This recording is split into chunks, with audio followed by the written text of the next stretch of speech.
Ka taɓa tambayar kanka yaya zaka ke samun kuɗin kashewa kullum a trading ba tare da haɗarin rashin hankali ba?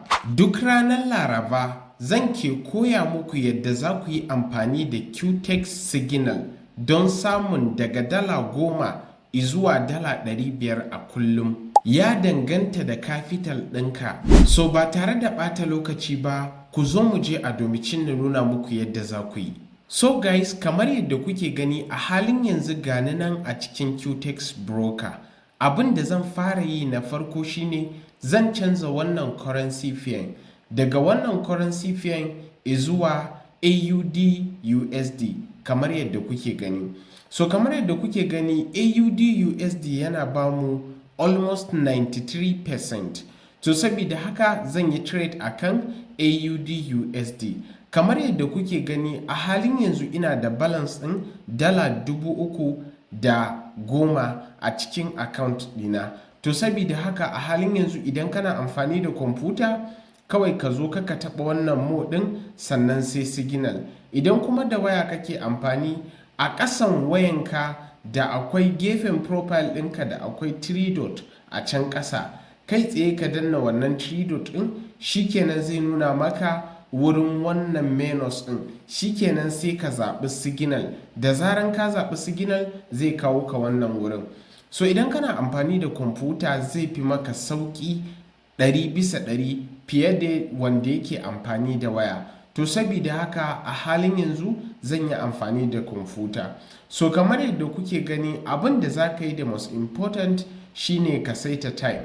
Signal ɗin da za mu yi amfani da shi za mu yi amfani da signal ɗin 5 minutes ne kamar yadda kuke gani. Kada ka yi amfani da signal ɗin da ya fi na 5 minutes. Sannan za mu saka investment ɗinmu. So kamar yadda kuke gani zan saka $100 as my investment. Da zaran ka saita investment ɗinka kai tsaye sai ka koma wurin mu sannan sai ka taɓa signal. Da zaran ka taɓa signal sai ka jira signal mai 5 minutes. So kamar yadda kuke gani daga cikin past signal ga wani GBP/CHF an ce a yi down. So kamar yadda kuke gani ya riga da ya zama past signal. Duk signal ɗin da ka gan shi a ƙarƙashin nan ya zama past signal. So saboda haka ka avoiding trading ɗinsa. So kamar yadda kuke gani duk trade ɗin da za mu yi trade ne akan mai slash. Idan har ka ga currency bayi da slash kamar yadda kuke gani a nan muna da AUD/CHF da akwai slash AUD/CHF. Idan ka ga babu slash ɗin nan ba ruwanka da trading a wannan currency pair ɗin. So saboda haka sai kuma sharaɗi na biyu. Sharaɗi na biyu ka tabbatar da cewa duration. Wannan duration ɗin is very important. Kamar yadda kuke gani muna da currency pairs amma duration ɗinsu yana nuna mana 10 minutes ne. So saboda haka mu kuma muna da buƙatar mai duration ɗin 5 minutes ne. So saboda haka a halin yanzu za mu jira a domicin mu samu duration ɗin da muke da buƙata. So saboda haka idan har kana bibiya na kamar yadda nake yi a daidai wannan takin dolan ka jira. So saboda haka sai mu zauna mu jira signal ɗin ya samu a halin yanzu. So guys, kamar yadda kuke gani a halin yanzu mun samu setup akan CHF JPY. So saboda haka zaka danna kan shi sannan kuma sai ka yi marmaza ka je ka danna down immediately. A lokacin da aka ce maka ka danna down instantly a lokacin zaka je ka danna down. Babu ɓata lokaci. Domicin kana ɓata wannan lokacin zaka iya samun kanka a cikin waɗanda suka yi hasara. To saboda haka a halin yanzu bari mu jira a domicin mu ga menene abin da zai faru. So saboda haka barin cancel sai mu jira mu ga menene abin da zai faru.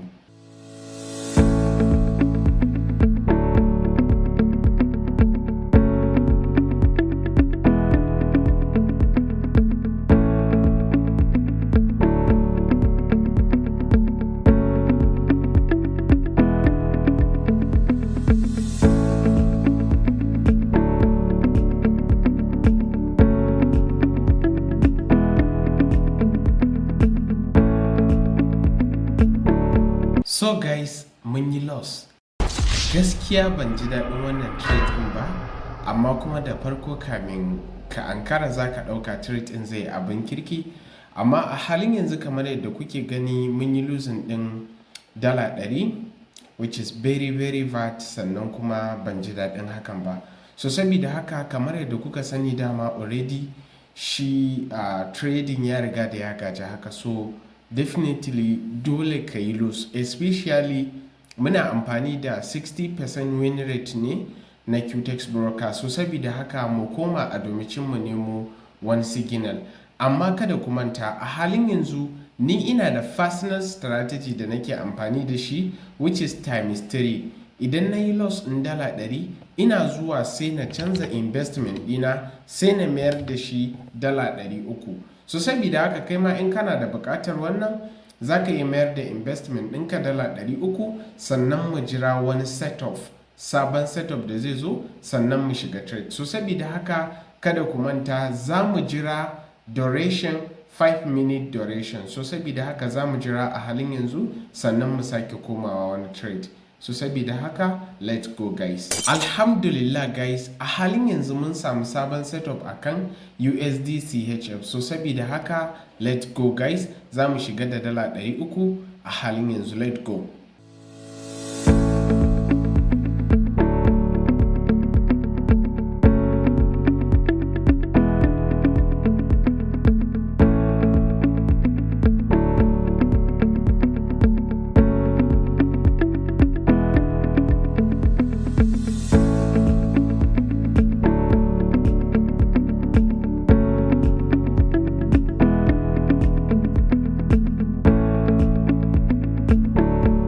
Subhanallah, wani lokaci trading yana da wani abu, wato wani lokaci har kawai zaka ji trading ya karya maka zuciya.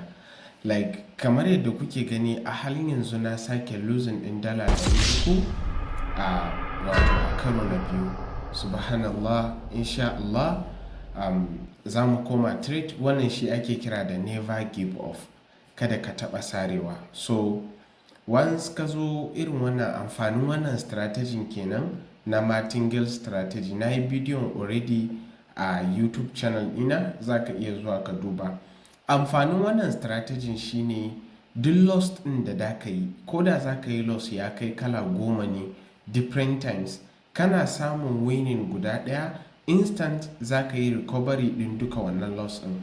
To saboda haka a halin yanzu ba tare da ɓata lokaci ba, ina da confident da ƙwarin gwiwa na ƙara ninka adadin da na yi loss times 3.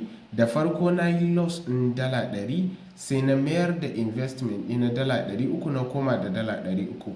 Yanzu na yi loss ɗin dala 300, kun ga na yi times 3 ya kama dala 900 kenan. So saboda haka mu je a domicin mu nemo wani signal.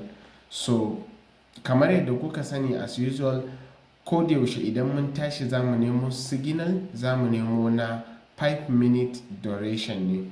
To saboda haka a halin yanzu za mu jira 5-minute duration ya fito mana, sannan mu shiga trade instantly. So guys, kamar yadda kuke gani ga setup akan AUD and ZD. So saboda haka ba tare da ɓata lokaci ba, let's go guys. So kamar yadda kuke gani na shiga AUD NZD a off direction a halin yanzu. So kamar yadda kuke gani a halin yanzu ga mu akan set of ɗin AUD NZD, kuma ina da hop akan wannan trade ɗin. Sannan kuma kamar yadda na faɗa muku already, ina amfani da martingale strategy. Definitely da zarar na yi winning wannan trade ɗin, zan yi recovery ɗin duka wani loss ɗin da na yi. So saboda haka let's go, bara mu ga yadda kasuwan za ta kaya. So saboda haka let's go.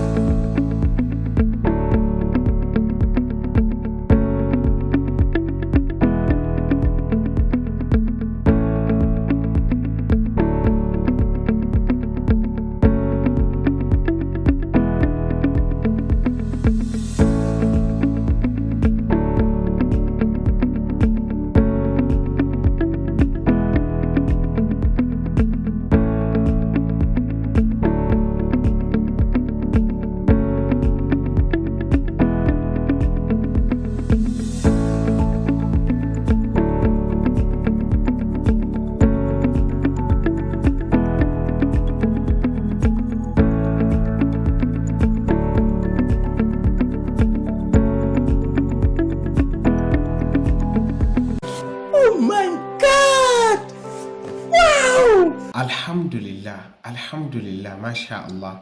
Kamar yadda kuke gani a halin yanzu mun ci ribar dala 1,575. Masha Allah, alhamdulillah. Sannan muna da difference point 115. Alhamdulillah, masha Allah. So kamar yadda na gaya muku already a baya, ina da confident akan wannan trade ɗin. Dalili shine kamar yadda nake gani a halin yanzu ya zo ya samu wani key level, sannan kuma a nan wurin muna da wato ainihin strong zone a wurin.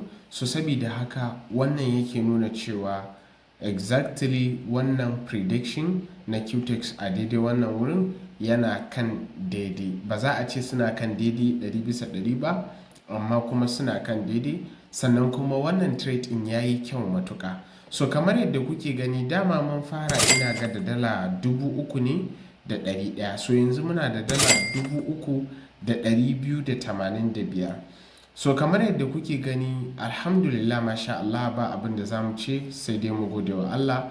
Mun yi recovery din duka losses ɗin, sannan kuma idan ba ku manta ba, idan muka taɓa nan wurin muka zo top ɗin nan, za ku ga mun samu ribar dala 275 a yau ɗin nan a wannan trade ɗin da muka yi. So kamar yadda kuke gani wannan shine yadda muka samu dala 275. So saboda haka bara mu ci gaba. A ƙarshen bidiyon nan zan faɗa muku wani secret ko kuma in ce muku wani tactics wadda idan kun yi amfani da shi za ku ci riban wannan strategy da nake nuna muku sosai da sosai. Amma a ƙarshen bidiyon nan zan faɗa. So saboda haka ka kalli bidiyon nan daga farko har ƙarshe. So kamar yadda kuke gani a halin yanzu zan koma, sannan kuma zan shiga wurin signal, sannan kamar yadda kuke gani ina shiga instant ga signal akan AUD card. So kamar yadda kuke gani wannan signal din yana da ƙarfi sosai. Kamar yadda kuke gani ga kuma signal din ya ma fara aiki a halin yanzu. So saboda haka baran yi wata ba, zan mayar da investment dina dala 100, sannan kuma in shiga wannan trade din instantly. So saboda haka let's go guys.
Alhamdulillah guys, kamar yadda kuke gani a halin yanzu mun samu ribar dala 182.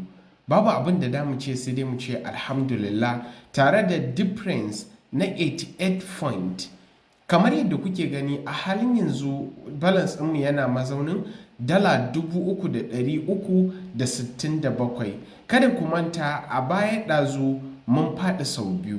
So saboda haka mun faɗi sau biyu mun ci sau biyu. A halin yanzu muna tafiya akan 50% win rate, tunda za mu iya cewa mun yi winning sau biyu, sannan mun faɗi sau biyu, sannan total trade ɗinmu ya kama sau 4. So a halin yanzu za mu iya rating ɗin signal ɗin Quotex na wannan satin a matsayin 50% win rate. Zuwa wata laraba insha Allah za mu sake reviewing ɗin wannan signal ɗin mu ga yana wani win rate ne, win rate nawa muka samu a wannan satin. So saboda haka kada ku manta wannan shirin duk bayan sati, wato duk bayan laraba za mu ke trading da Quotex broker, sannan muna samun wasu adadi na kuɗi, sannan kuma ina nuna muku yadda za ku yi a karan kanku da live account ɗinku. So saboda haka idan har ka kalli wannan bidiyon a halin yanzu ka yi maza ka je ka yi deposit a account ɗinka domin kai ma ka fara. Wannan trading ɗin trading ne responsibly za ka yi ba tare da wani shirme ko kuma risk mai yawa ba.